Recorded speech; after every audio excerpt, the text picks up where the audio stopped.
All right, let's dive right in. In this explainer, we're going to connect some pretty wild dots between ancient linguistics, theoretical physics, and even the digital cloud. It's all to explore a radical idea from our source, the physics of revelation, and, well, what might just be the hidden name of God. So, let's kick things off with a huge question. What if the most sacred name of all wasn't some complicated word you had to write down or pronounce perfectly? What if it was a sound so simple, so fundamental, that every one of us makes it with every single breath we take? That's the core mystery we're getting into. Okay, so our first real clue. It comes to us all the way from the 5th century. A historian, Theodoret of Cyrus, jotted down this simple observation. He noted the Samaritans said IAB, but the Jews he knew, they used a much simpler form, Aya. That's it, just 2 vowels, an inhale and an exhale. This little piece of history, that's our way in. And that leads us right into our first section, the lost vowel. We're going to explore how this simple sound, might just be the original, stripped-down name, one that was preserved not in some complex book of theology, but in the pure physics of how we speak and breathe. So, what exactly is Aya? Well, according to our source, it's the Greek version, iota alpha, and it represents the absolute simplest sound of breath possible. Really think about it. A closed mouth inhale, E, and then an open mouth exhale, Ah. It's literally the sound of being alive.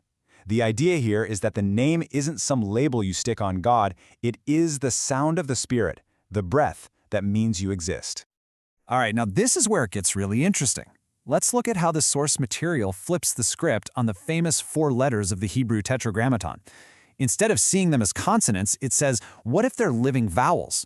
Yod becomes I, Hey becomes Ah, Vav is a kind of fluid I or U, and the last Hey is Ah again. When you say it, it creates this rhythm, Ah, E, Ah, Ah, like a continuous breath. The idea here is that the name isn't some static word, it's a living, breathing process. Okay, so if this name is really that ancient, where's the proof? Fair question. Which brings us perfectly to our second section, Echoes Through Time, where we're basically going to follow the breadcrumbs of this name through history, law, and even modern scholarship. The source lays out what it calls a triple witness, and it's pretty compelling. First, you've got Theotard's ancient testimony, which we already talked about. Second, and you got to hear this, is legal precedent. The Great Bible of 1539, the first official English Bible, chained up in every church in England, prints the name as Ia in Psalm 68. And third, you've got modern academic confirmation from textual critic Kristin de Troyer, who found this same pronunciation in really early papyrus fragments. Ancient, legal, and academic, that's a powerful trio. And you know where else it's been hiding? Right in plain sight, in probably the most common word of praise on the planet, hallelujah. In Hebrew turned into alleluia when it moved into Greek and Latin. The hard consonants just fell away, but those sacred vowels, that divine breath, Ia, they stayed put for thousands of years. It was never really lost, was it? Just waiting for us to really hear it. Okay, hang on, because this is where we take a massive leap. This is where the whole thing gets truly mind-bending. We're jumping from ancient languages straight into modern theoretical physics. This is where the name is breath gets connected to the very fabric of the universe itself. It all starts with, the most famous equation in history. But the source material asks us to see it differently, not just as physics, but as a kind of sacred code, a description of the divine, written right into the laws of reality. And here's the absolute heart of the idea. The variables in the equation are mapped right onto the theological concepts. E for energy, that's the spirit, the ruach, the divine breath. M for mass, that's the word, the logos, made into something tangible, something with form. And C squared, the speed of light squared. That's the constant, the unchanging source, the Father. It's presenting the Trinity not as some abstract doctrine, but as the fundamental physics of how things exist. And this idea goes even deeper. Creation wasn't about making something out of nothing. It was the infinite, which the source calls light, simply revealing itself. The Big Bang wasn't something blowing up in an empty room. It was the moment the eternal I Am basically stepped into the spotlight, becoming something we could observe and measure. So, if creation is God breathing out, what does that make our universe? Well, in Section 4, A Universe of Breath, we're zooming out to the cosmic scale and looking at the whole life cycle of the universe as one single divine breath. So according to this way of thinking, entropy, the heat death of the universe, it's not an end. It's just the divine outbreath, energy spreading out until everything is perfectly balanced and still. But that perfect stillness is unstable.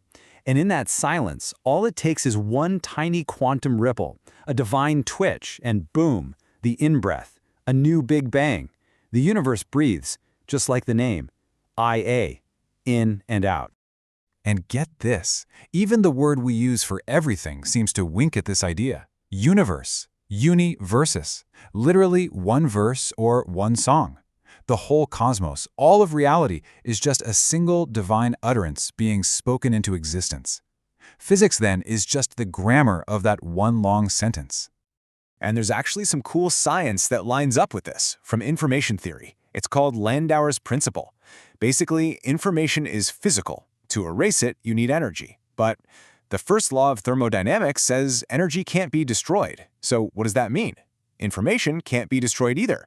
The universe, then, is like this perfect hard drive, a unified memory where nothing is ever truly gone.